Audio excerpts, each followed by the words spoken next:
والصلاة والسلام على الرسول المسدد المصطفى الأمجد المحمود الأحمد سيدنا مولانا ومولى الكونين جد الحسن والحسين علي والقاسم محمد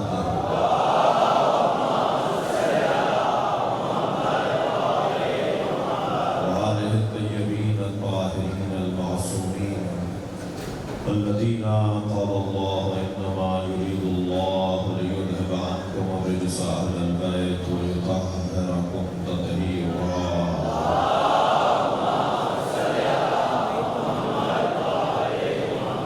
لعنة الله على أعدائهم أجمعين من يوم عداوتهم إلى قيام يوم الدين أما بعد قال الحكيم في القرآن الكريم بسم الله الرحمن الرحيم يا أيها الذين آمنوا اتقوا الله حق تقاته ولا تموتن إلا وأنتم مسلمون واعتصموا بحبل الله جميعا ولا تفرقوا واذكروا نعمة الله عليكم إذ كنتم أعداء فألف بين قلوبكم فأصبحتم بنعمته إخوانا وكنتم شفا حفرة من النار فأنقذكم منها كذلك يبين الله لكم آياته لعلكم تهتدون صلوات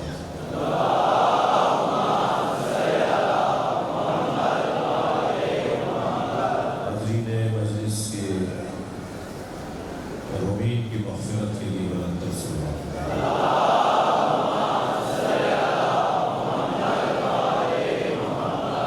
ایک مومنہ بچی علیل ہے، ایک مومن محمد نواز علیل ہے، چودھری ندیم اشرف بیمار ہے، جناب مہدی شاہ صاحب کی صحت و سلامتی آپ سب کی حاجات روائی اور خاص طور پر یہ وبا جو پوری دنیا میں اور پاکستان میں بھی اس سے جو متاثر ہوئے ہیں ان کی شفایابی کے لیے جو رحلت کر رہے ہیں ان کی مغفرت کے لیے برابر صلوات ہوتا ہے۔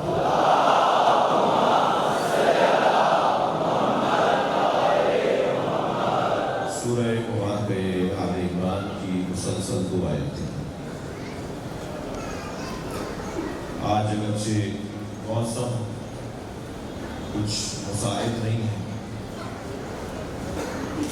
لیکن اس کے باوجود آپ کی شرکت، آپ کی توجہ قابل قدر ہے۔ پروردگار عالم اپنے اس کلام میں ارشاد فرما رہا ہے یا ایھا الذین آمنوا، اے صاحبان ایمان، اتقوا اللہ، تقوی پروردگار اختیار کرو، حق تقاتے، مگر تقوی اس کے حق کے ساتھ، انصاف کے ساتھ، اپنی پسند کا تقوی نہیں، اپنے مفاد کا تقوی نہیں، اسلام کے نام پر لوگوں کو دھوکہ دینے کے لیے تقوی نہیں، حلیے اپنا کر رویوں کو چھوڑنے والا تقوی نہیں۔ بعض لوگ حلیے اچھے اپناتے ہیں مگر اس حلیے کے اندر اسلام نہیں ہوتا بلکہ اسلام کے نام پہ دھوکہ ہوتا ہے۔ صرف جنگ صفین میں لوگوں نے قرآن نہیں اٹھائے تھے،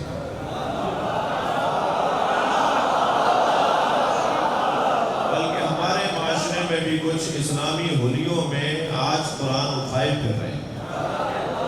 خاص طور پر میں آپ سے کہوں گا کہ اگر کوئی دکان پر لمبی تسبیح لے کر تسبیح پڑھ رہا ہو بیٹھا ہوا تو اس سے تو چیزیں خریدنے میں 4 دفعہ سوچیے گا۔ تسبیح چلا کر آپ کو گھیر رہا ہو، ایسے لوگوں سے کہ جن کے حلیے متقی لوگوں کے ہوں، ان سے ذرا ڈرے ڈرے رہیے گا۔ بعض لوگ اہل تقوی نہیں ہوتے، اہل لقوہ ہوتے ہیں۔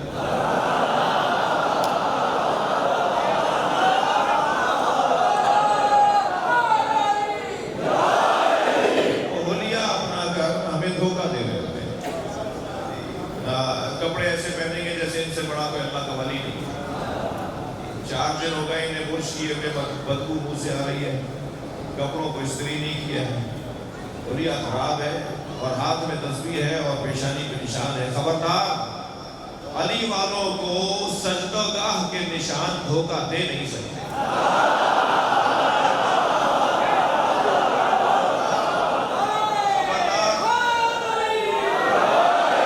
خبردار تم کیا حلیہ اپناؤ گے جو خوارج نے نہروان میں اپنایا تھا۔ اور مولا کائنات نے ایسے لوگوں کا صفایا کیا جو اسلام کو ڈھال بناتے ہیں، جو دین فروش بھی ہیں، اسلام فروش بھی ہے۔ شاید میرا کوئی بچہ تعجب کرے کہ مولانا کیسی باتیں کر رہے ہیں۔ ہاں بھائی، یہ انسان بڑا خطرناک ہے، یہ حدیث بھی بیچتا ہے، یہ قرآن بھی بیچتا ہے، یہ ممبر بھی بیچتا ہے، اور کیا کہیں اس کا، یہ بازار میں یوسف نبی بھی بیچتا ہے۔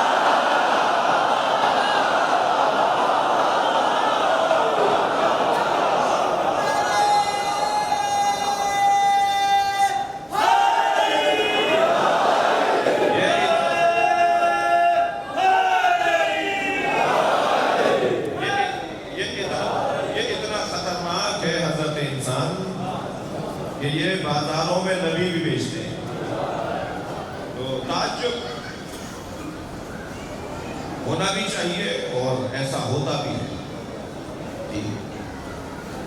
مجلس پڑھنے کے بعد اگر میں نیاز کو گنوں اور کم ہونے پر میں مہدی شاہ کو واپس کر دوں کہ یہ کم ہے، تو میں مجلس بیچ رہا ہوں۔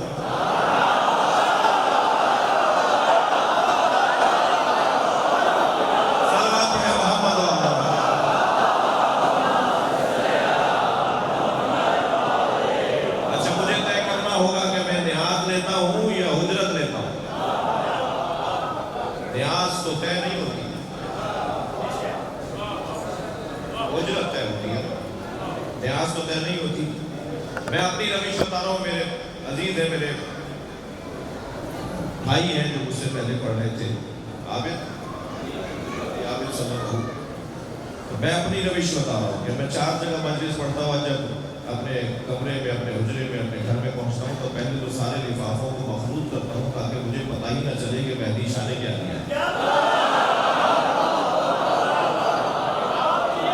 کہیں بال برابر زیادہ دینے والے کا احترام اور کم دینے والے سے نفرت نہ ہو جائے۔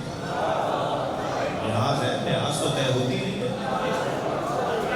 مزدوری طے ہوتی ہے، اجرت طے ہوتی ہے، اور اگر میں نے دنیا میں ان سے طے کر دیا تو آخرت میں سیدہ سے کیا ملے گا؟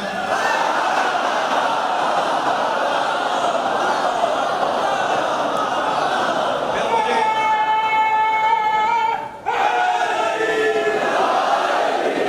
میرے علاقے کا تو مؤذن مجھ سے اچھا رہا کہ وہ تو کم سے کم قیامت میں شفاعت کرے گا۔ میں 40 سال تک مجلس سے پڑھنے کے بعد بھی اس قابل نہیں رہا کہ میں کسی کی شفاعت کر سکوں۔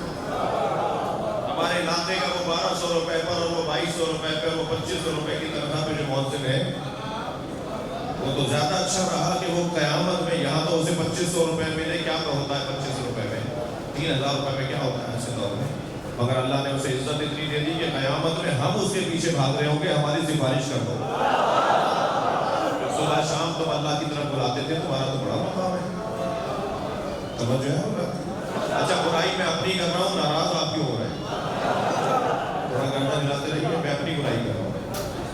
تو یہ بڑا خطرناک انسان ہے، یہ بہت سی چیزیں بیچ دیتا ہے، یہ اسلام بیچ دیتا ہے، یہ قرآن بیچ دیتا ہے، یہ ممبر بیچ دیتا ہے۔ مدینے کے بچوں نے سرکار کو گھیر لیا۔ دعا فرمائیں کہ ہم اپنی کوتاہیوں کی طرف توجہ کریں۔ مدینے کے بچوں نے نبی کو گھیر لیا، کوئی دامن پکڑے ہوئے ہے، کوئی ہاتھ پکڑ رہا ہے، کوئی سرکار کا توجہ ہے، سارے بچوں نے نبی کو گھیرا، بات جانے نہیں دیں گے ہم آپ کو، ہم جانے نہیں دیں گے۔ جب سرکار کو سب بچوں نے کہا ہم آپ کو آگے نہیں جانے دیں گے، نبی نے دونوں جیبوں میں اپنے ہاتھ ڈالے اور اخروٹ کے دانے نکال کے ایک ایک دانہ اخروٹ کا بچوں میں بانٹ دیا۔ کچھ دانے نکالے اخروٹ اور بچوں میں بانٹ دیا، جیسے جیسے بچوں کو اخروٹ ملتے رہے نا، وہ چھوڑ چھوڑ کے جاتے رہے۔ سرکار نے اصحاب کو دیکھ کر فرمایا دیکھا تم نے، انہوں نے اخروٹ کے عوض مجھے چھوڑ دیا۔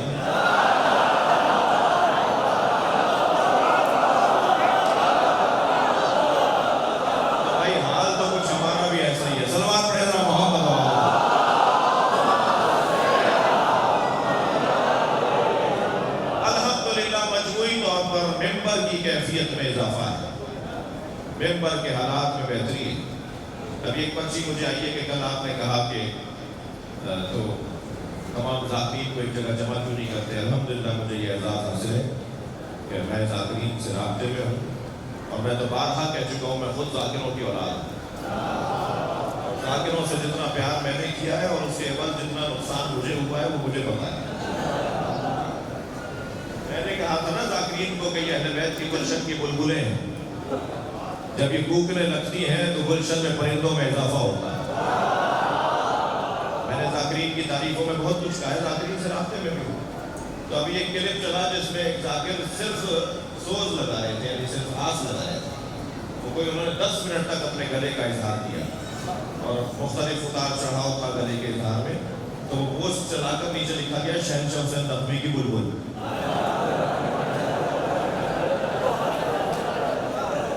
سلوات پڑھے رہا محمد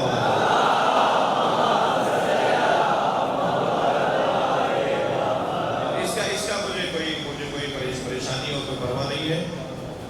ذاکرین کا بڑا مقام ہے، بڑی خدمات ہیں. نثری خطابت کو 150 سال سے زیادہ کی عمر نہیں ہے. یہ جو ابھی میرے بھائی خطاب کر رہے تھے، میں خطاب کر رہا ہوں، اس کی عمر 150 سال سے زیادہ نہیں ہے. مگر سوزی ذاکرین، سوز خانی، مرثیہ خانی، ڈوڑے، مرثیے، قصیدے، منقبتیں، اس کی عمر 1400 سال پرانی ہے.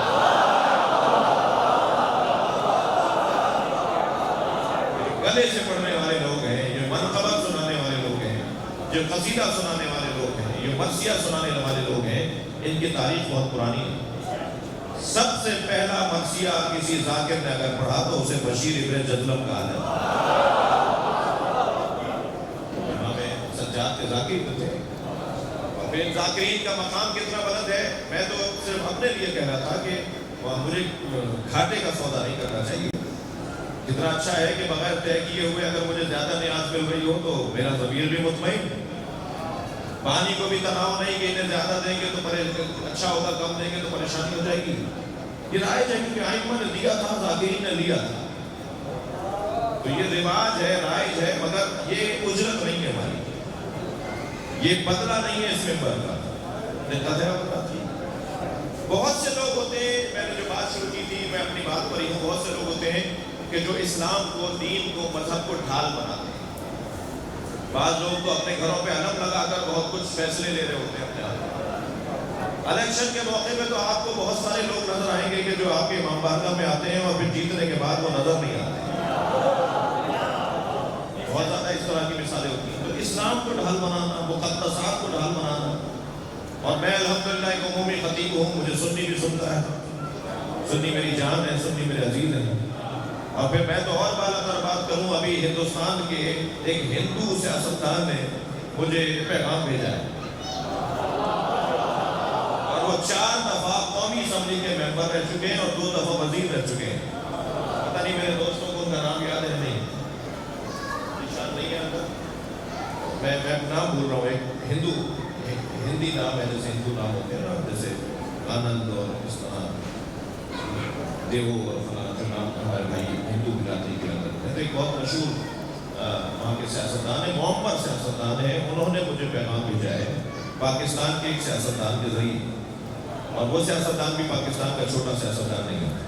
انہوں نے ان کے ذریعے پیغام بھیجا ہے کہ مولانا کے اس کلپ نے ہندو مسلم تہذیب کو پروان چڑھایا ہے، اور وہ یہ کلپ کے بر صغیر کا ہندو بھی مولائی ہے یا عالی مدد بولتا ہے.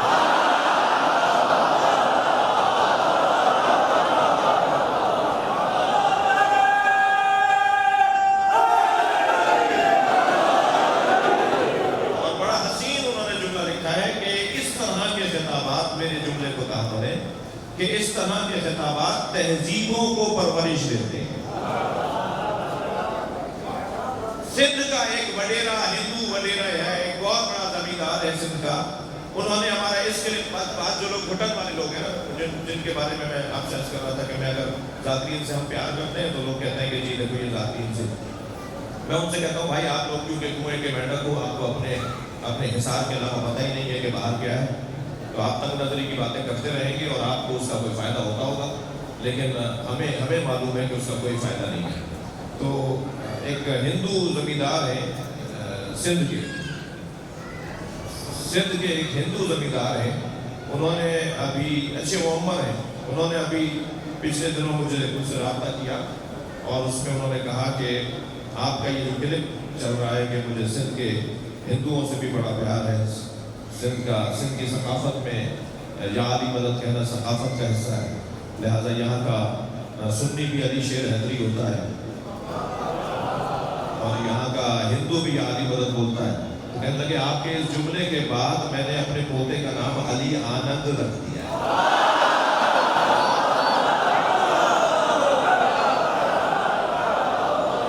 ہندو ثقافت کو بھی رکھا ہوا ہے اور مولا کائنات کا نام بھی رکھ دیا۔ تو بھائی پیار سے بات کرنے میں میرا کیا گیا، مگر میری قوم کو، میرے مکتب کو، میرے نظریے کو اگر کچھ حاصل ہو جائے تو یہی جہاد ہے۔ میں نے کل مجلس میں آپ سے عرض کیا تھا کہ جناب یاسین قادری صاحب مجھ سے کہنے لگے بھائی، میں نے ان سے کہا کہ آپ کوئی شیعہ قوم کی کمزوری مجھے بتا دیجیے، تو میں اپنے لوگوں میں روزانہ جاتا ہوں، ہاتھ جوڑ کر کہوں گا یہ کمزوری دور کر لو بھائی، ایک سنی عالم نے نشاندہی کی ہے۔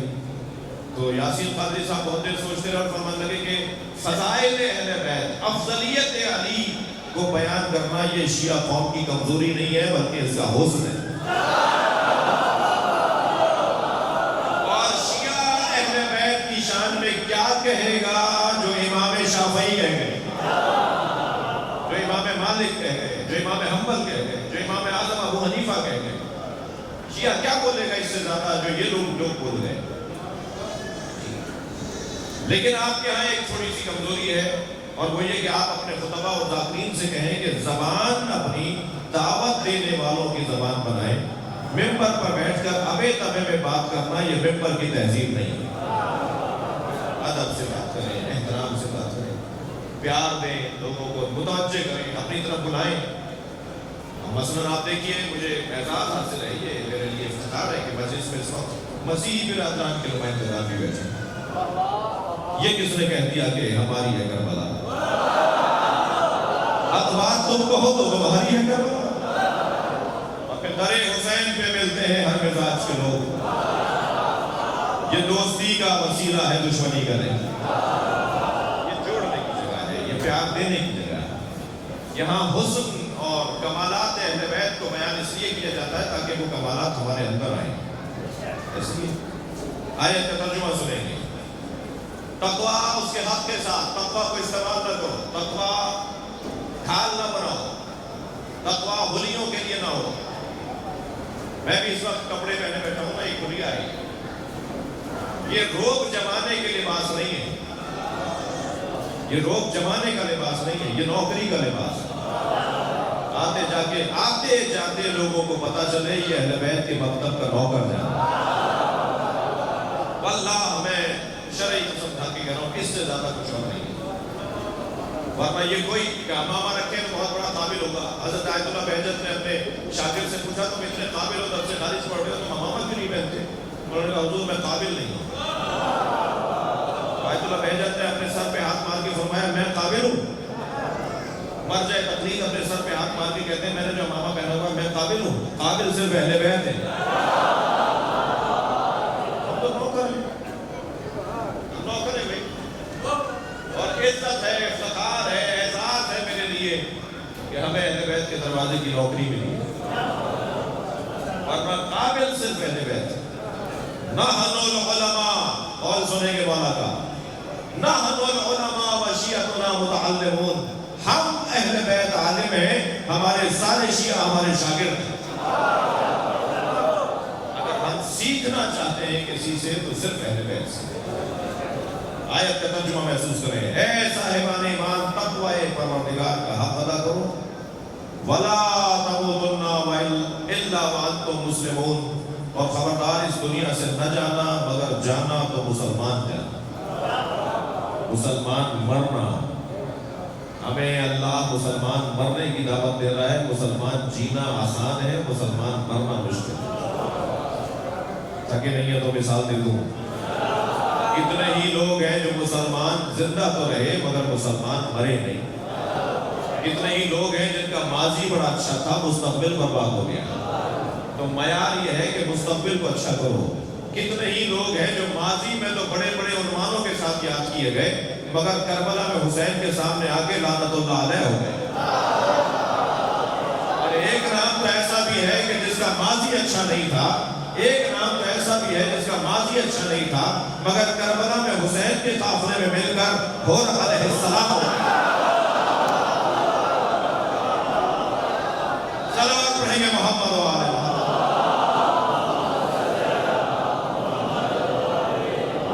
مستقبل بہتر کرنے کا اللہ حکم دے رہا ہے، وَلَا تَمُوتُنَّ إِلَّا وَأَنْتُمْ مُسْلِمُونَ، خبردار اس دنیا سے نہ جانا، جانا تو مسلمان جانا۔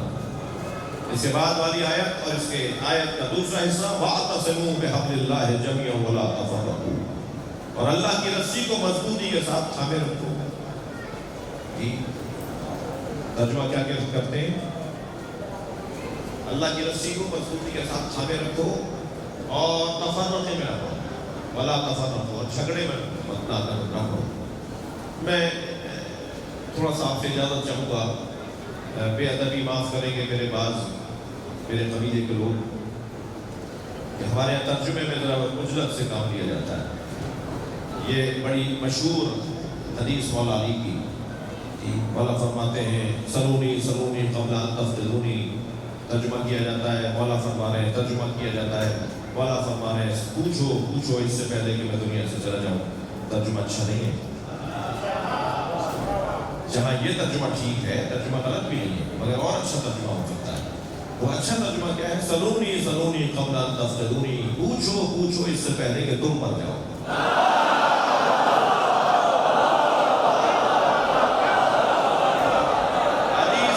پوچھو گے تو مر جاؤ گے۔ ایسے ہی ایک اور حدیث ہے جس میں نبی نے فرمایا ان الحسن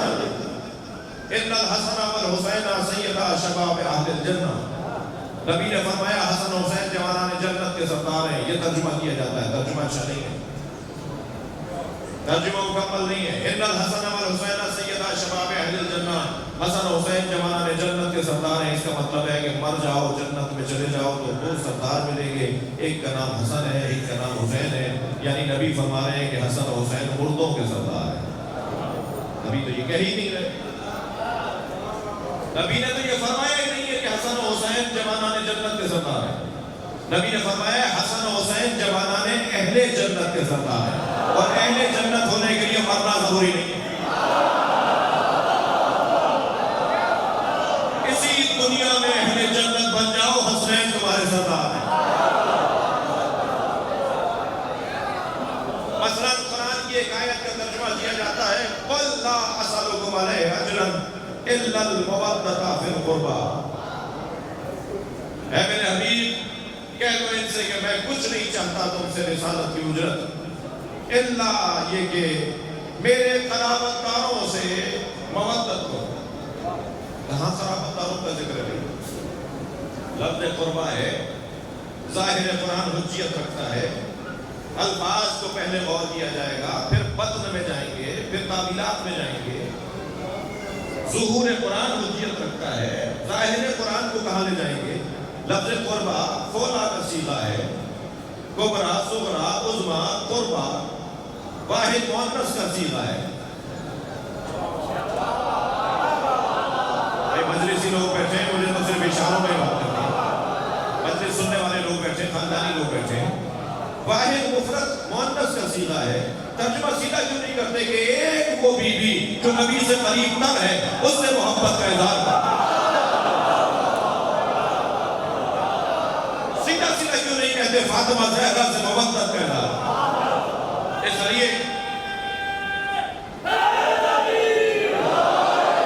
لیے کہ جو سب سے زیادہ قریب اور پیاری اور محبوب زوجہ بتائی جاتی ہے، حضرت عائشہ فرماتی ہے کہ میں نے فاطمہ سے قریب نبی کو کسی کو نہیں پایا۔ سب سے زیادہ اگر کوئی قریب بیوی تھی سیدہ کے نبی کے تو وہ سیدہ ہے۔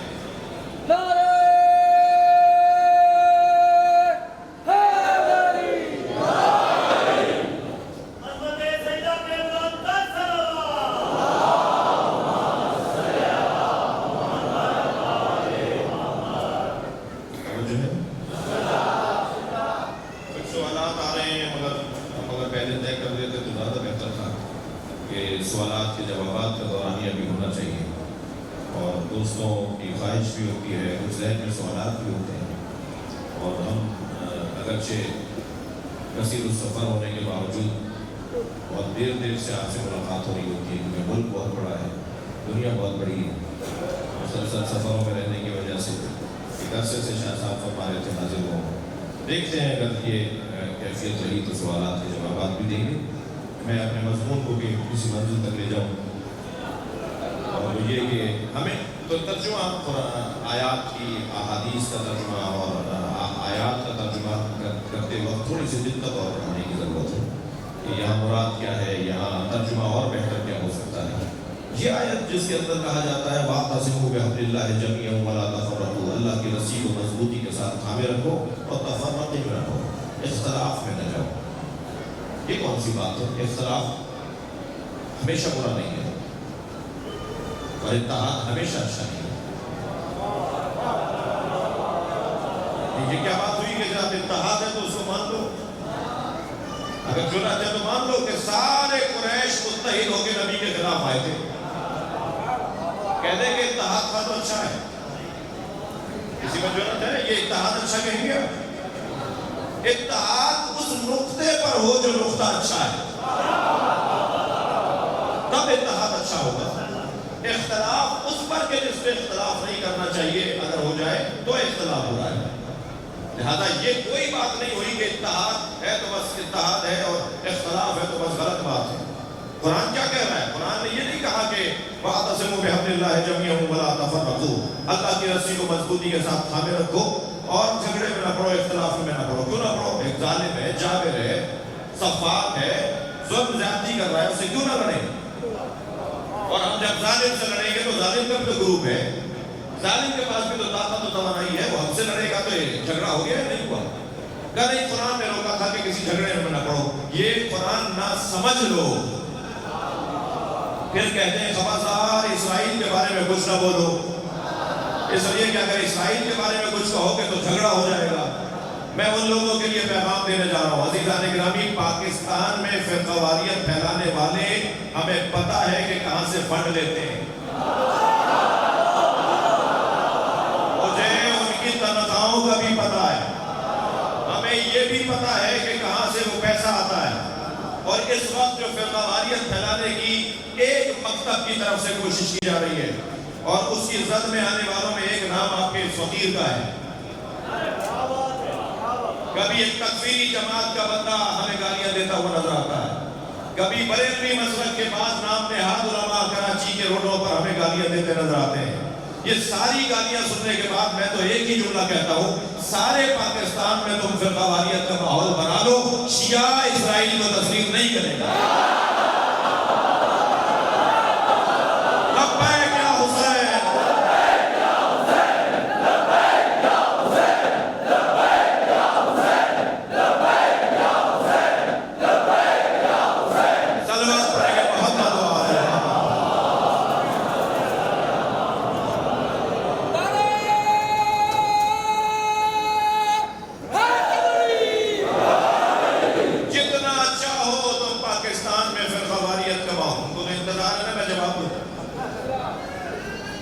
بعض لوگ بدتمیزیاں کر رہے ہیں، گالیاں دے رہے ہیں مسلسل، تو مجھے جب گالیاں ملتی ہیں تو میں انہیں تحفہ بھیجتا ہوں انہی لوگوں کو جو گالیاں دیتے ہیں نا، میں اپنے نہیں بتانا چاہتا کیونکہ پھر وہ اس کا مسئلہ کچھ اور ہو جاتا ہے۔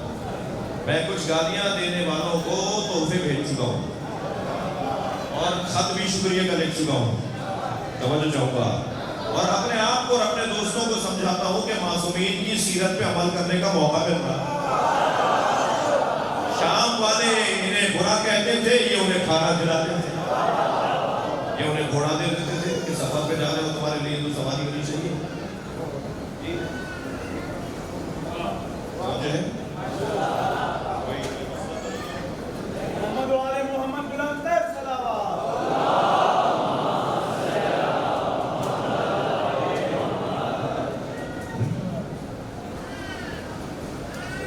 ایک اور پیغام دینا چاہوں گا،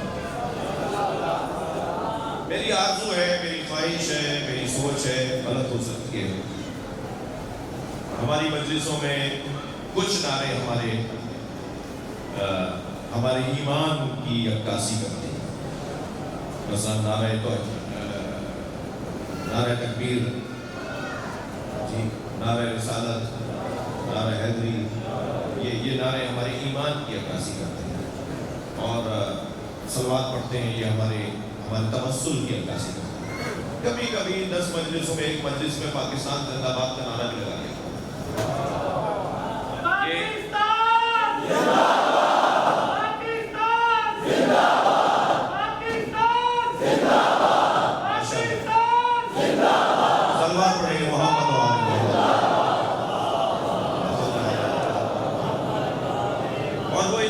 میں عرض کر رہا ہوں، میرے مجھ سے اختلاف ہو سکتا ہے، وہ میں اس لیے عرض کر رہا ہوں کہ وطن سے محبت خود ایمان کا حصہ ہے.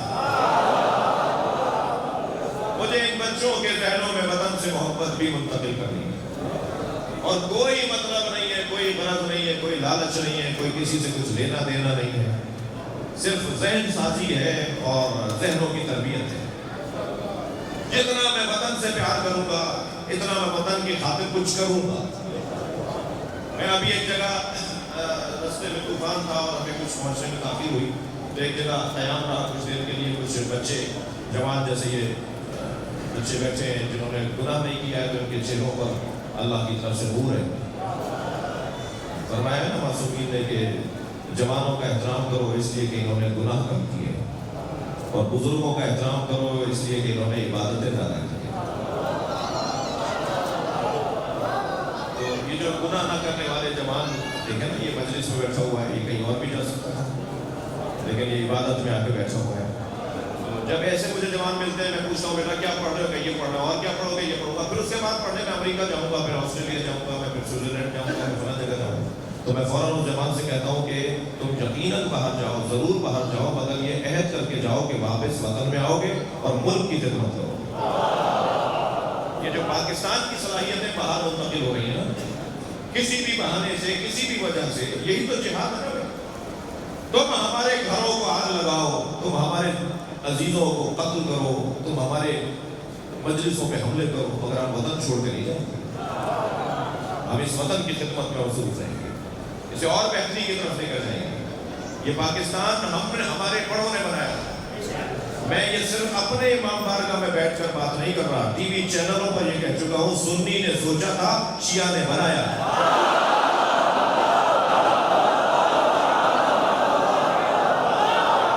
علامہ اقبال سنی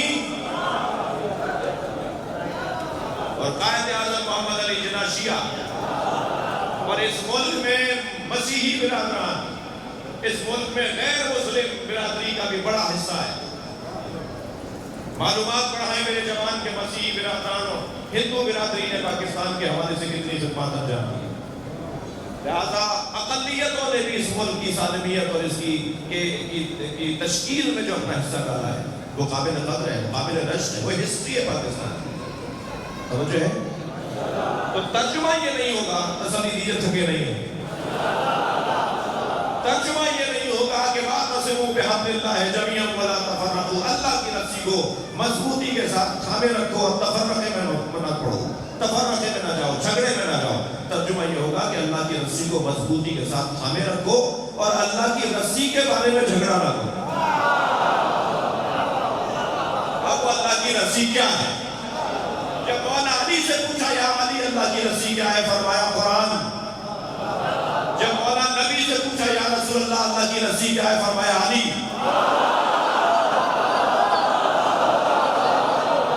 قرآن اور علی اللہ کی رسی ہے. اور رسی ہمیشہ کم سے کم 2 ڈوروں کے بٹنے سے بنتی ہے. آپ 14 ڈوروں سے بھی رسی بنا سکتے ہیں.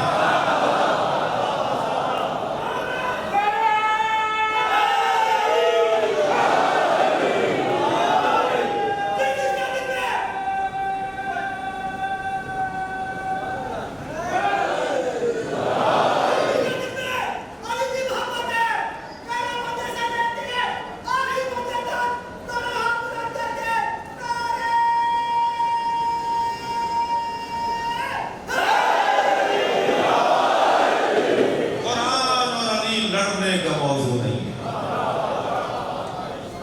سنی شیعہ کو یہ کہے کہ ان کا 40 پاروں کا قرآن ہے، ہمارا 40 پاروں کا قرآن نہیں ہے، ہمارا وہی قرآن ہے جو تمہارا قرآن ہے، تمہارا وہی قرآن ہے جو ہمارا قرآن ہے، تمہارا ہمارا دو قرآن نہیں ہے۔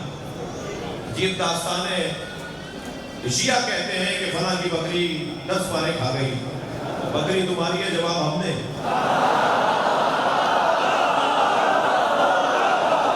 ہمارا اس بکری سے کیا تعلق جو قرآن کھا جاتی ہے؟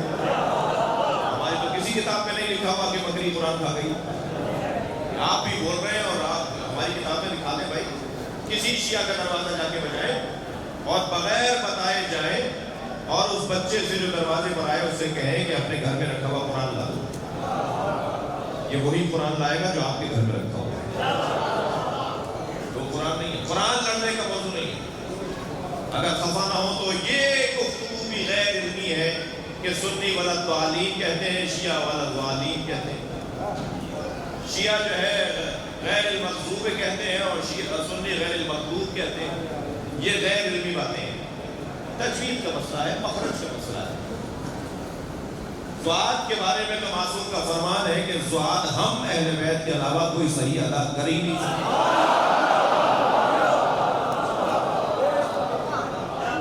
لہذا ذوات کی ادائیگی جو ہے نا وہ قریب المخرج ہے، قریب السماع ہے، دال میں اور ذوات میں قریب قریب آواز آتی ہے۔ اس کی ایک جگہ ہے، زبان کی نوک اگر سامنے والی دو کاٹنے والے دانتوں پہ لگے تو دال بنتا ہے، اور اگر زبان کی ایک طرف کا حصہ سائڈ والی دانتوں پہ لگا کے آپ زور لگائیں گے تو ذوات بنے گا۔ آپ ذوات اور دعات کو قریب قریب سمجھتے ہیں، لہذا کہتے ہیں سنی دعات کہتا ہے، شیعہ دعات کہتا ہے، جبکہ سنی بھی صحیح کہتا ہے، شیعہ بھی صحیح کہتا ہے۔ یہ قریب السماع ہے، ایک جیسا لگتا ہے۔ یہ فرق بھی سنی شیعہ میں نہیں ہے۔ ہمارا قرآن ایسے پڑھا جاتا ہے، ان کا قرآن نہیں بھائی۔ قرآن کے 7 طرزیں ہیں، 7 انداز ہیں، 7 طرح کی قرأتیں ہیں۔ قرآن کی تجوید کے بارے میں وہی فیصلے ہیں جو سنیوں کے ہیں، وہی شیعوں کے ہیں۔ یہ علمی بات ہونی چاہیے۔ میں گزارش کروں گا، اور اگر کوئی مجھ سے پیار کرتا ہے تو میں اجازت دوں گا کہ آپ اپنے بچوں کو سنی قاریوں سے قرآن پڑھا دیں، گھبرانے کی ضرورت نہیں ہے، قرآن ایک ہی ہے۔ اس سے بدتر کہ ہم اپنے بچے کو قرآن نہ پڑھائیں، بہتر ہے کہ سنی قاری سے قرآن پڑھوائیں، اس لیے کہ قرآن ان کا اور ہمارا دو نہیں ہے۔ ہاں کچھ کڑوی باتیں ہیں، مجھے معاف کریے۔ ہاں قرآن پڑھوائیے گا، دینیات نہ پڑھوائیے گا۔ ہاں جو جماعت کی اجازت ہے، صلوات پڑھے رہا محمد وآلہ۔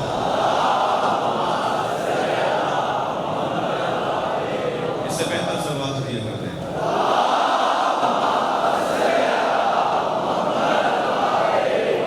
میں آیت کے ترجمے کی منزل میں ہوں اور آپ کی توجہات مجھے آمادہ کر رہی ہیں کہ میں اپنے بیانات کو مکمل کروں۔ اللہ کی رسی کو مضبوطی کے ساتھ تھامے رکھو اور رسی کے بارے میں جھگڑا نہ کرو۔ علی کے نام پہ لڑائی نہیں ہونی چاہیے، مولا علی کے نام پہ لڑائی نہیں ہونی چاہیے۔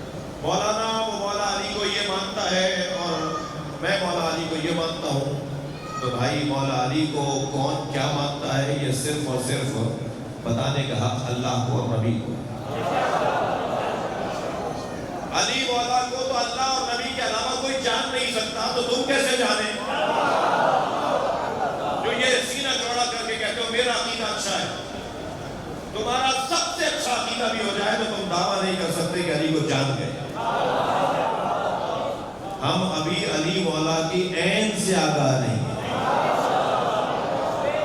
علی مولا کی لام، علی میں جو لام ہے نا، عین کے بعد لام، ہم اس حرف لام سے آگاہ نہیں ہیں۔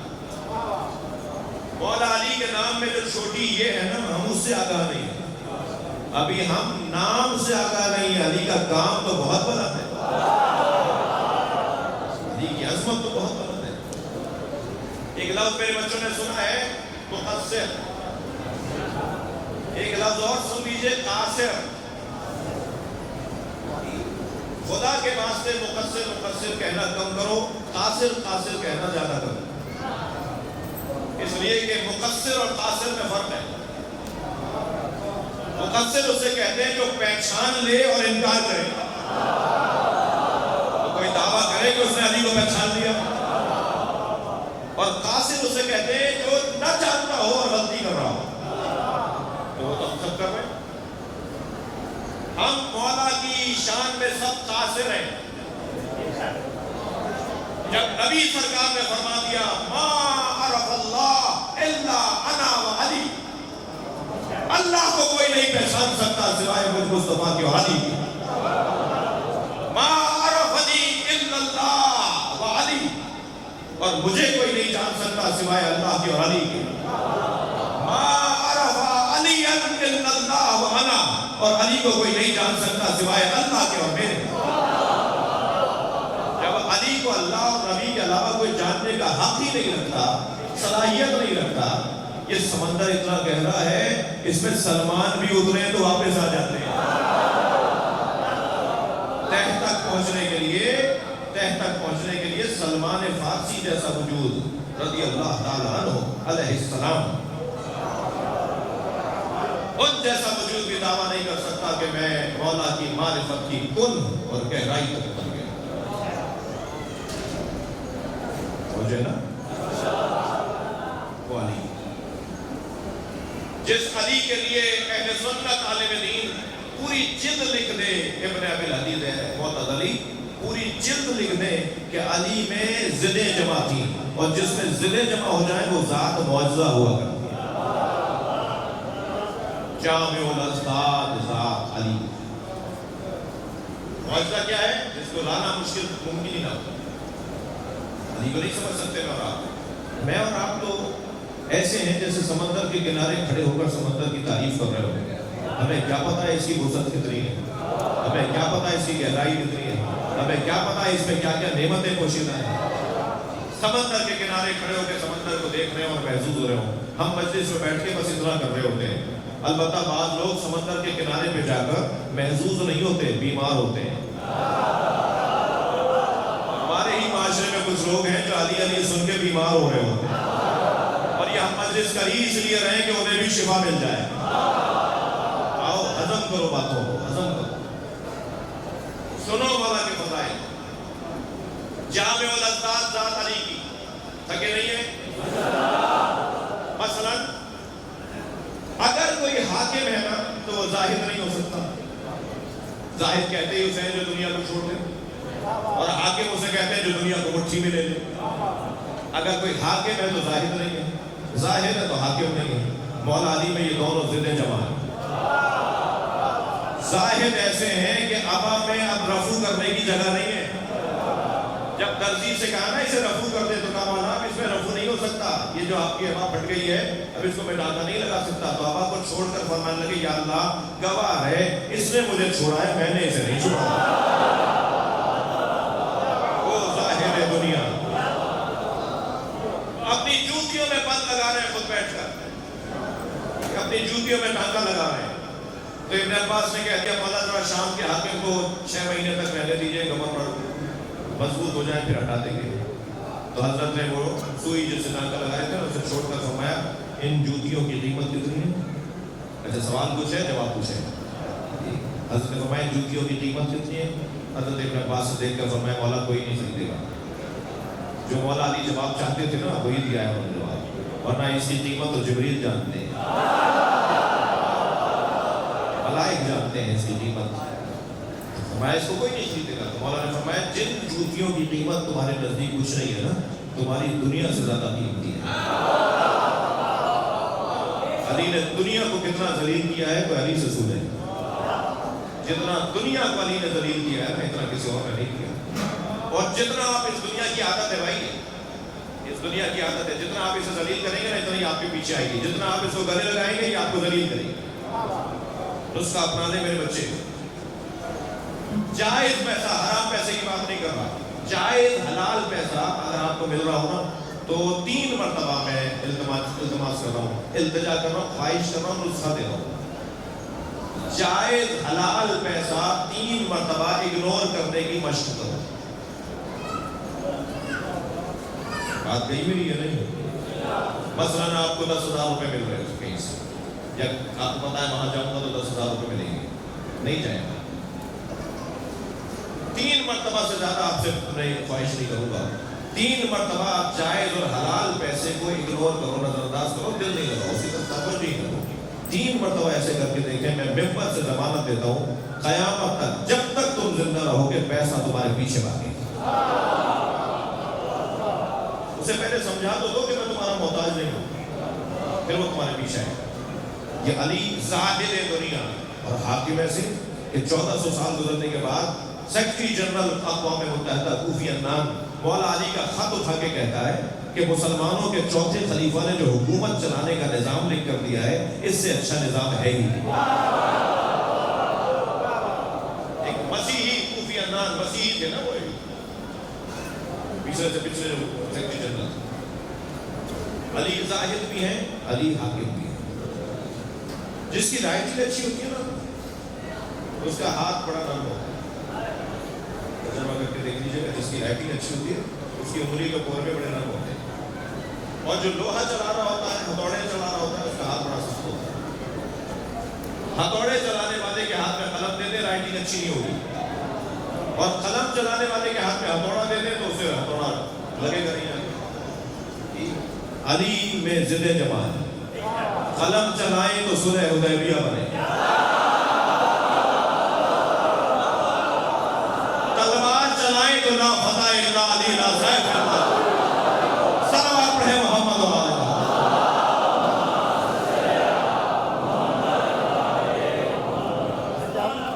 بلندر صلوات ہو گیا.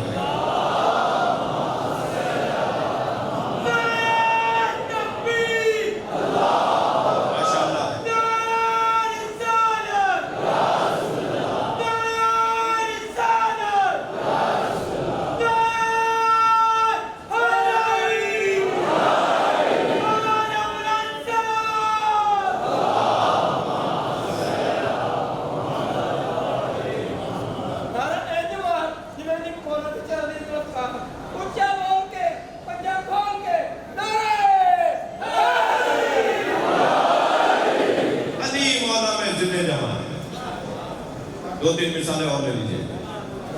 ایک ہی وقت میں میرے مولا ایسے مجاہد کہ تلوار کے دونوں طرف کاٹ تھی اور تلوار کی زبان بھی بڑی لمبی تھی. اسی انداز وغا میں یتیموں کا خیال بھی رکھتے ہیں، مسکینوں کا خیال بھی رکھتے ہیں. جب کسی کو غصہ طاری ہو، جس کسی کو غضب طاری ہو تو اس کے اوپر رحم فوراً آ جائے، یہ ممکن نہیں. مگر علی ایک ہی وقت میں رحم بھی رکھتے ہیں اور غضب بھی رکھتے ہیں. تھکے نہیں ہیں تو مثال دے رہا ہوں. ایک چور کو پکڑ کرنے آئے میرے مولا کی خدمت میں. ثابت ہو گیا چور ہے، مولا نے انگلیاں کاٹ دی. کٹی ہوئی انگلیاں اپنے ہاتھ میں اٹھا کے کوفے کے چارپائی پہ کھڑا ہو گیا. لوگوں آؤ میں بتاتا ہوں یہ انگلیاں کس نے کاٹی. مجمع جمع ہونے لگا. بعض تو وہ لوگ آ کے کھڑے ہو گئے جو یہ سوچ رہے تھے کہ علی کے خلاف بولے گا. جب سارا مجمع جمع ہو گیا تو اس نے اسی مجمع کو مجلس بنا دیا اور کہا انگلیاں اس نے کاٹی ہیں کہ اگر وہ نہ ہوتا تو نبی کے بستر پہ سونے والا کوئی نہیں تھا. یہ انگلیاں اس نے کاٹی ہیں کہ اگر وہ نہ ہوتا تو نبی کی نقطہ کا کوئی شوہر نہ ہوتا. یہ انگلیاں اس نے کاٹی ہیں اگر وہ نہ ہوتا تو خیبر فتح نہ ہوتا. میرے مولا کے فضائل پر فضائل پڑھنے لگا. مجمع میں سے آواز آئی علی تمہاری انگلیاں کاٹیں، تم علی کے فضائل پڑھو. تو جملہ سنے کیا کہا؟ فضائل اسی کے پڑھے جائیں گے جو عدل الہی کو نافذ کر رہا. بلا لیا میرے مولا نے جب سنا کہ یہ میرے فضائل پڑھ رہا ہے. مولا نے بلا کے کہا یہ کیا کر رہے تھے؟ تو اس نے تو یہ جملہ نہیں کہا مگر میں زبان حال بیان کر رہا ہوں. جب مولا نے کہا یہ کیا کر رہے تھے؟ میں نے تمہاری انگلیاں کاٹی ہیں، تم چوک پہ کھڑے کے میرے فضائل پڑھ رہے ہو. تو زبان حال میں اس نے کہا آپ اپنا کام کریں، میں اپنا کام کر رہا ہوں. مولا نے اس کی کٹی ہوئی انگلیوں کو اس کے ہاتھ سے ساتھ جوڑا. ارادہ فرمایا، انگلیاں جڑ گئی. وہاں موجود ایک صحابی کی آواز آئی یا علی وہ انگلیاں کاٹنا کیا تھا، یہ انگلیاں جوڑنا کیا ہے؟ فرمایا وہ عدل الہی کا جلوہ تھا، یہ کرم پروردگار کا.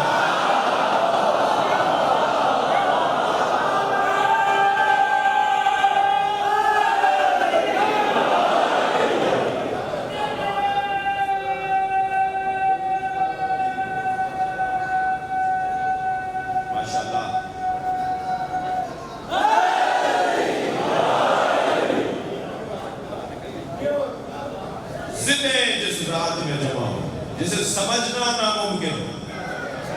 تو جب یہ طے ہے کہ مولا علی کو بحیثیت علی اللہ اور نبی کے علاوہ کوئی نہیں جان سکتا، میں کیا یہ لوگ بنائے ہوئے ہوں پاکستان کے اندر کہ وہ غالی ہے اور وہ مقصر ہے. مقصروں پر ائمہ نے لعنت کی ہے، غالیوں پر علی نے لعنت کی ہے. نہ غالی قابل رحم ہے نہ مقصر قابل رحم ہے، شیعہ ہے جو قابل تعریف ہے، شیعہ ہے جو قابل تعریف ہے. تو اس بحث میں میرے بچوں جوانوں اپنا وقت ضائع نہیں کرو. ہاں اگر کہیں آپ کو نظر آ رہا ہو کہ یہ بے ادبی کر رہا ہے، بدتمیزی کر رہا ہے، تو زیادہ سے زیادہ اسے تعلق دو. بس بہادرائی، لڑنا پھرنا، فساد مچانا، یہ اہل بیت نہیں چاہتے. اس میں توجہ کر لیا. علی کی کیا بات کروں کہ میری اور آپ کی زندگیاں کم ہیں اور علی کی بات نہ. بات کہاں سے شروع ہو اور کہاں ختم ہو یہ طے کرنا مشکل ہے. علی کے علم کی بات کروں، مولا علی کے ایمان کی بات کروں. ایمان علی کا اس درجے پر کہ فرماتے ہیں، توجہ چاہوں گا کہ فرماتے ہیں الہی فاجعلنی کما تحب، مجھے ایسا بنا دے جیسا تو چاہتا ہے. ایمان اللہ کے بارے میں علی کا ایمان، یا اللہ مجھے ایسا بنا دے جیسا تو چاہتا ہے. مگر میرے عزیزوں، میرے جوانوں، میرے بچوں، یہ جملہ ہر نبی نے کہا. ہر نبی نے کہا کہ یا اللہ مجھے ایسا بنا. آپ بھی کہتے ہیں، میں بھی کہہ رہا ہوں، یا اللہ ہمیں ایسا بنا دے جیسا تو چاہتا ہے. یہ ایمان علی کی عکاسی نہیں ہے. اللہ سے مولا علی کا کیا تعلق ہے، یہ علی کے تعلق کی عکاسی نہیں ہے. اس کے بعد والا جملہ ہے، دقت چاہوں گا. کیا فرمایا؟ الہی فاجعلنی کما تحب، جیسا تو چاہتا ہے ایسا مجھے بنا دے. مگر اس سے پہلے کہ علی نے فرمایا الہی انتا کما احب، تو ایسا ہی ہے جیسا میں علی چاہتا ہوں. یہ علی کے علاوہ کسی نے کہا ہی نہیں، علی کے علاوہ کوئی کہہ ہی نہیں سکتا. علی بتائیں گے کہ اللہ کیسا ہے. تبھی سارے ولی علی کے دروازے پہ جاتے ہیں. کوئی اللہ کا ولی بن نہیں سکتا جب تک علی کی جوتیاں سیدھے نہ کرے. کیوں؟ اس لیے کہ علی ہے جو اللہ کی معرفت کا پیغام دے. ایمان علی. جہاد علی کی کیا بات ہوگی؟ جہاد علی، دل کر رہا ہے تھوڑی دیر جہاد پر غور کرو. بسم اللہ. سب بول نہیں رہے، کیا کرو؟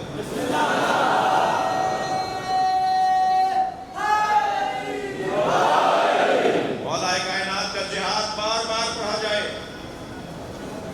جنگ بدر کو پڑھو، منبروں سے بار بار جنگ بدر پڑھی جائے. جو آپ کے درمیان کچھ خناس زدہ لوگ ہیں جو یہ کہتے ہیں کہ دیکھو خیبر و خندق سے ہی باہر نہیں آ رہے، میں ان سے ایک جملہ کہوں گا، خیبر و خندق سے کیسے باہر آئیں یہ قرآن کا قصہ ہے. قرآن پڑھنا چھوڑ دیں. خیبر و خندق بیان کب ہوا ہے ابھی؟ بھائی جیسے جیسے فنون حرب میں تبدیلیاں آتی رہیں گی، خندق پڑھنا پڑے گی، خیبر پڑھنا پڑے گی. اس لیے کہ دنیا میں فنون حرب میں تبدیلیاں آ رہی ہیں. لڑائی اور جنگوں کے جو فنون ہیں ان میں تبدیلیاں آ رہی ہیں. ان تبدیلیوں کو مد نظر رکھتے ہوئے علی کو پڑھو تاکہ پتہ چلے علی کا جہاد کیا ہے. جنگ بدر ہے. خویلد، نوفا بن خویلد ایک بہت بڑا پہلوان ہے، اور اگر آپ اس اصطلاح کو سنیں تو آپ کو شاید لطف آئے. کرائے کا قاتل تھا جو مشرکین لے کر آئے. ممکن ہے کوئی کہے مولانا یہ اصطلاح تو آج کی ہے اور ہمارے ملک میں زیادہ استعمال ہوئی ہے. یہ قاتل کو پتہ ہی نہیں ہوتا کہ میں کس کو مار رہا ہوں. اسے تو تصویر دکھا دی جاتی ہے، ویڈیو دکھا دی جاتی ہے، اور جو اس کی جو جانچ پڑتال ہوئی ہے کہ کتنے بجے کہاں سے نکلتے ہیں اور کتنے بجے کہاں جاتے ہیں، وہ ریکارڈ اسے دے دیا جاتا ہے، تصویر دے دی جاتی ہے اور 25,000 روپے دے دیے جاتے ہیں اور کہا جاتا ہے اسے مار دو. اسے تو پتہ ہی نہیں ہوتا مار کس کو رہا ہوں. تو کرائے کے قاتل پاکستان میں تو ایک لمبی لسٹ ہے نا، یہی تو ہم کہتے آ رہے ہیں اتنی مدت سے کہ کرائے کے قاتلوں کو تو پکڑ پکڑ کے جمع کر لیتے ہو اور پھر اسے چھوڑ دیتے ہو، اسے کیوں نہیں پکڑتے جس نے اس کو پیسہ دیا ہے؟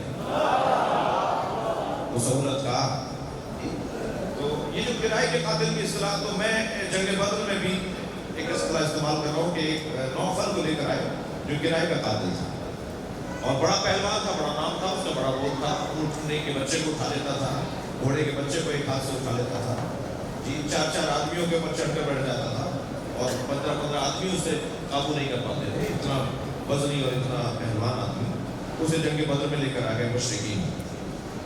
جیسے ہی معلوم ہوا سرکار کو کہ نوفل بھی آیا ہوا ہے تو سرکار نے دونوں ہاتھوں کو اٹھا کے کہا اللہم اکفنی نوفلا، میری قوم کو، میرے مسلمانوں کو، میرا کلمہ پڑھنے والوں کو نوفل سے محفوظ رکھ۔ اب جنگ شروع ہو گئی۔ کچھ دیر کے بعد جنگ گھمسان کی جنگ پڑ رہی تھی کہ کچھ دیر کے بعد سرکار ایک ٹیلے پہ کھڑے ہو کر مجمع میں دیکھنے لگے تو مولا علی کی دل سے آواز آئی یا رسول اللہ کیا دیکھ رہے ہیں؟ تو مولا نبی نے فرمایا کہ نوفل کے بارے میں کسی کو علم ہے؟ تو مولا نے وہیں سے آواز لگا کے کہا یا رسول اللہ میں نے اسی وقت مار دیا تھا۔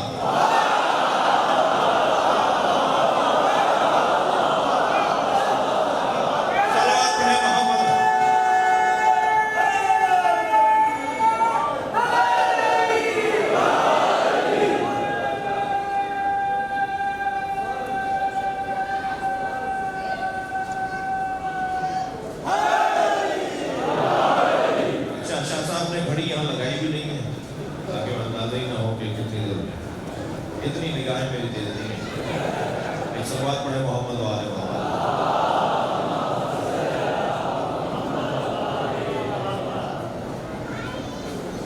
یہ نہیں بتا رہے کہ کتنی دیر سے پڑھا، سمجھے؟ تو بھائی مجھے تھوڑی دیر مولا کے جہاد پر اور غور کرنے دیں۔ میرے حصے کی آخری، آج اس سلسلے کی آخری مجلس ہے، تو میں صرف آپ سے 2-3 باتیں مولا کا جہاد دل کر رہا ہے تو مثالیں ہونے لیں۔ کسی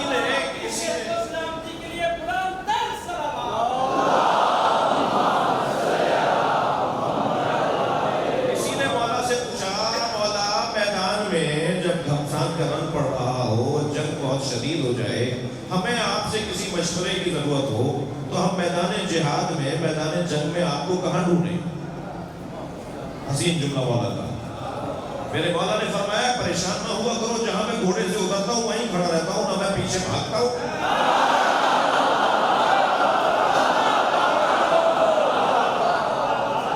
اور نہ ہی کسی میں ضرورت ہے کہ میرے پیچھے آئے، میں جہاں اترتا ہوں وہیں ضرورت ہے، بس پہلی دفعہ دیکھ لینا کہ میں کہاں اترا ہوں۔ پھر کسی نے پوچھا یا علی آپ میدان میں معمولاً آخری وقت میں جاتے ہیں؟ تو حضرت نے فرمایا میں اس لیے دن ڈھلے جاتا ہوں، دن ختم ہو رہا ہوتا ہے اس لیے جاتا ہوں کہ کم سے کم لوگ مارے جائیں، اس لیے کہ مغرب پر تو جنگ بند ہو جانی ہے۔ پھر کہا کہ مولا آپ کے پیش نظر کون ہوتا ہے میدان کے اندر؟ آپ کسی لمبے آدمی کو مارتے ہیں جس کے ہاتھ میں 2 تلواریں ہوتی ہیں اسے مارتے ہیں، جس کے ہاتھوں میں نیزہ اور جس کے ہاتھ میں تیر ہوتا ہے اسے مارتے ہیں، آپ مارتے کسے ہیں؟ کسے مارتے ہیں؟ بوڑھوں کو مارتے ہیں، یعنی اچھے عمروں والوں کو مارتے ہیں، جوانوں کو مارتے ہیں؟ تو حضرت نے فرمایا زیادہ سوال نہیں کرو، میں سرداروں کو مارتا ہوں، بیچارے مسکینوں کو مار کے کیا کرنا، جو سرداروں کے کہنے پہ آئے ہوئے تو انہیں مار دو جن کی وجہ سے مجمع لے کر آئے، تو ان کی جان بچے گی، کم سے کم لوگ مارے جائیں گے۔ اور پھر ایک مرتبہ جنگ کے اندر حضرت مالک اشتر اور مولا کائنات مسلسل لوگوں کو گرا رہے تھے، تو مالک نے علی کو دیکھ کر سوچا کہ آج میں نے بھی 32 مارے، علی نے بھی 32 مارے، تو دور سے آواز دے کر کہا مالک سوچنا بند کرو، تمہارا مارنا اور ہے، میرا مارنا اور ہے، جب میں مارتا ہوں تو نسلوں کو پڑھ کر مارتا ہوں، یہ اس کی نسل میں کوئی مومن تو آنے والا نہیں، میرا مارنا اور تمہارا مارنا ایک جیسا نہیں، سبحان اللہ۔ وہ جو ہے زرہ پہن کے تو جاتے ہی نہیں تھے مولا، اور گھوڑا بھی وہ لیتے تھے جو ناتوان ہو۔ ایک دفعہ کہا خود محمد حنفیہ نے بابا فلاں گھوڑا بڑا چابک ہے، بڑا چابک دست ہے اور بہت ہی فربا ہے اور بہت ہی صحت مند ہے، کبھی کبھی میدان سے واپس آنے کا بھی ضرورت پڑتی ہے، بابا یہ والا گھوڑا لے جائیں۔ حضرت فرمایا فرمایا میں یہ ناتوان گھوڑا اس لیے لے کے جاؤں گا کہ مجھے بھاگنے کی ضرورت نہیں، وہ سواری جو دوڑ ہی نہ سکے، وہ سواری جو دوڑ ہی نہ سکے۔ ایک طویل داستان ہے علی بن ابی طالب کے میدان جہاد کا ہوتا ہے، اور حسین داستان ہے۔ علی تلوار چلانے والے نہیں تھے، علی مجاہد، اور مجاہد میں اور جنگجو میں فرق ہے۔ جنگجو صرف اور صرف گردن اڑاتا ہے، اور مجاہد ایمان بچاتا ہے، آگے آنے والی نسلوں کو پڑھتا ہے، اور اپنی خاطر لڑتا نہیں ہے بلکہ جہاد فی سبیل اللہ ہوتا ہے۔ عزیزو، سینے پہ چڑھنا کتنا مشکل تھا، اس سے زیادہ سینے سے اترنا مشکل تھا۔ جو علی کا سینے پہ چڑھنا مشکل تھا وہ بھی علی کے لیے آسان، اور پھر سینے سے اترنا بھی علی کے لیے آسان۔ اور جب سینے سے اتر کے 4-6 ٹہل لگا دی مولا نے، تو پھر ایک مرتبہ اس کو ضربت ماری، اور پھر وہ مرحلہ تو بڑا حسین تھا، تھکے نہیں ہے تو سن لے، وہ مرحلہ بڑا حسین تھا کہ جب ایک مرتبہ مرحب نے آ کر کہا کہ تمہارے باپ کے ساتھ، ابو طالب کے ساتھ میں نے کھانا کھایا ہے ایک دفعہ دسترخوان پہ بیٹھ کے، میں اس کے بیٹے کو نہیں ماروں گا جس کے ساتھ میں نے کھانا کھایا ہو۔ تو مولا علی کی آواز آتی ہے، میں اسے ماروں گا جس نے ابو طالب کے ساتھ بیٹھ کر بھی اللہ کو نہ مانا ہو۔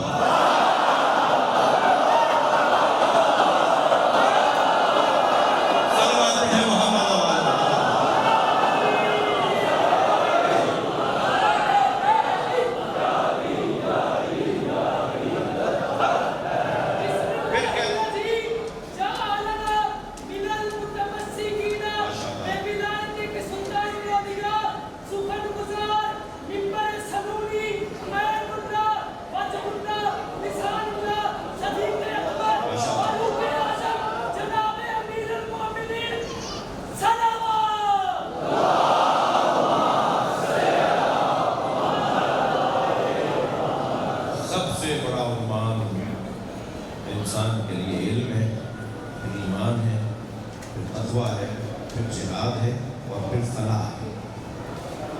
مجاہد اگر میدان میں جائے مجاہد بن کر، اور لاشا اس کا آئے دنیا کی خاطر لڑنے والے کی میت بن کر، تو یہ مجاہد ضرور رہا مگر کامیاب نہیں ہوا۔ کامیاب وہ ہے کہ جس کا آخری لمحہ، آخری سانس اللہ کی خاطر گزرا۔ کم بات نہیں ہے کہ بڑے بڑے بادشاہوں نے تو اپنی میت کی وصیت کی کہ میرے دونوں ہاتھوں کو باہر نکال دینا تاکہ دنیا سمجھے کہ وہ سکندر اعظم جس کی حکومت میں سورج نہیں ڈوبتا تھا، اتنی اس کی بڑی حکومت تھی، وہ جب دنیا سے جا رہا ہے تو خالی ہاتھ جا رہا ہے۔ وصیت کی تھی تابوت سے میرے دونوں ہاتھ نکال دینا باہر تاکہ لوگ دیکھ لیں کہ اتنا کچھ پانے کے بعد بھی خالی ہاتھ جا رہا ہے۔ لیکن اتنا بڑا سکندر اعظم تو یہ کہے، اور علی کو جب ضرورت لگے تو مولا کہے آج علی کامیاب ہو گیا۔ کامیابی کا عنوان مولا علی نے طے کر دیا کہ کامیاب کسے کہا جاتا ہے۔ بہت دیر لگائی میں نے آپ کو اس منزل تک لانے کے لیے۔ صرف امام حسین ہی نہیں ہے جو کربلا کے میدان میں اللہ کے دین کی تبلیغ اور پیغام پہنچانے آئے ہیں۔ حسین کا علی اصغر قربان جائیں حسین کے بچوں پر، میرے مولا حسین کی سکینہ۔ عزیزانو، کبھی غور کیا کہ کربلا میں کیا کچھ بی بی پہ نہیں گزری، پھر کوفے کے راہوں میں کیا کچھ بی بی پہ نہیں گزری، پھر شام کی راہوں میں کیا کچھ نہیں گزری، اور پھر سخت ترین مرحلہ آیا کہ جب دربار شام میں آ کے کھڑی ہوئی، جب ایک کرسی پر بیٹھے ہوئے شخص نے اشارہ کیا تو جناب سید سجاد سے لپٹ کر کہنے لگی یہ تو سنا تھا کہ ہم اسیر بنیں گے، مگر یہ نہیں سنا تھا کہ ہمیں کنیزی میں بھی مانگا جائے گا۔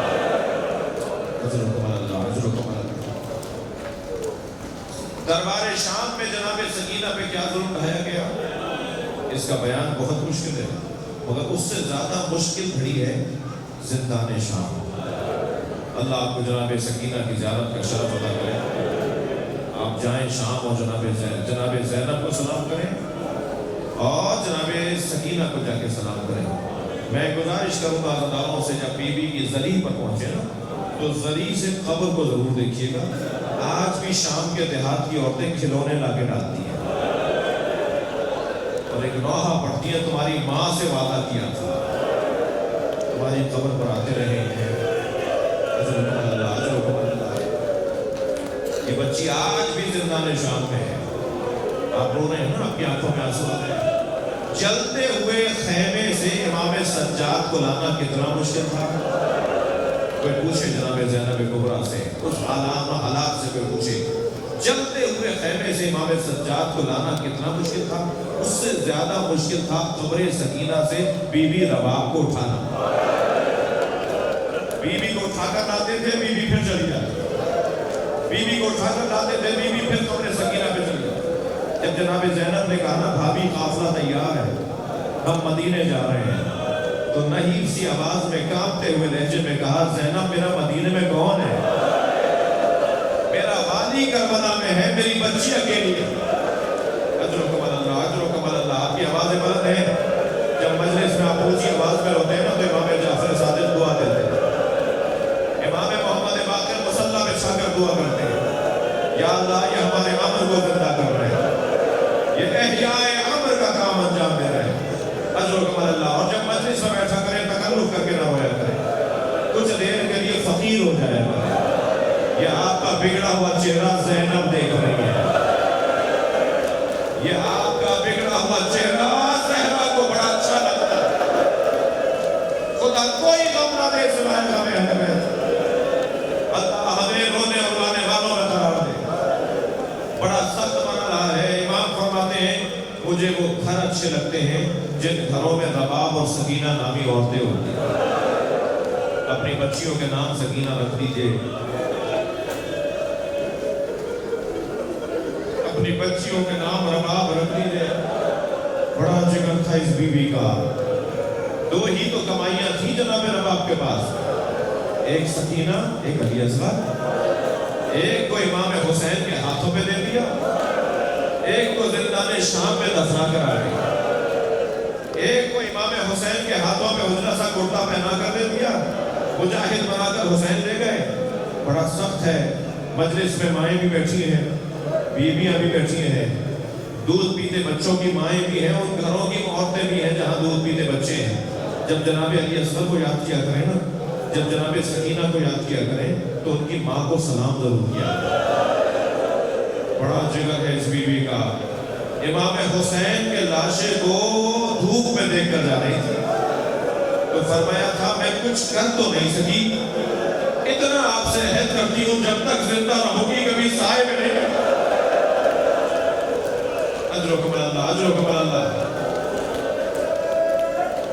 مدینے میں جب تک بیٹھی رہی, زندہ رہی, جب دھوپ آتی تھی, دن چڑھتا تھا, بی بی دھوپ میں جا کے بیٹھ جاتی.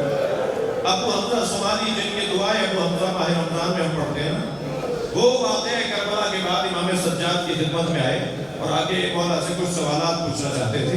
کنیز نے صحن خانہ سے گزار کر انہیں امام کے حجرے تک پہنچایا. وہ کہتے ہیں کہ میں جب گزر کے آ رہا تھا میں نے دیکھا ایک برقعے میں بی بی ہے جو دھوپ میں بیٹھی ہے, اور میں نے گھنٹوں امام سے سوالات کیے, اور سوالات کر کے جب لوٹا تو مجھے صحن سے کنیز نے گزارا تو میں نے کیا دیکھا, وہ برقع پہنے بیوی جو دھوپ میں بیٹھی تھی, اب دھوپ نے جگہ بدل دی ہے, وہاں سایہ آ گیا ہے, تو وہ وہاں سے اٹھ کر وہاں چلی گئی جہاں دھوپ آ گیا ہے, جہاں دھوپ آ گئی ہے. تو ابو حمزہ کہتے ہیں میں کھڑا ہو گیا تو امام سجاد کی پشت سے آواز آئی, ابو حمزہ کیوں کھڑے ہو؟ تو میں نے ہاتھ جوڑ کر کہا مولا شاید کسی غلطی پر آپ نے اپنی کنیز کو سزا دی ہے, مولا مدینے کی گرمی بڑی شدید ہے, میری وجہ سے اسے معاف کر دیا. امام کی آنکھوں میں آنسو آ گئے. ابو حمزہ چلے جاؤ, یہ میری ماں رباب ہے. اجر و کمال اللہ, اجر و کمال اللہ, اجر و کمال اللہ, اجر و کمال اللہ. ابھی آپ مسجد سے اختتام پر زیارت کریں گے. چلیے ذرا کربلا چلیے. حسین گھوڑے پہ ڈگ بگا رہے, آوازوں کو آزاد کریں گے.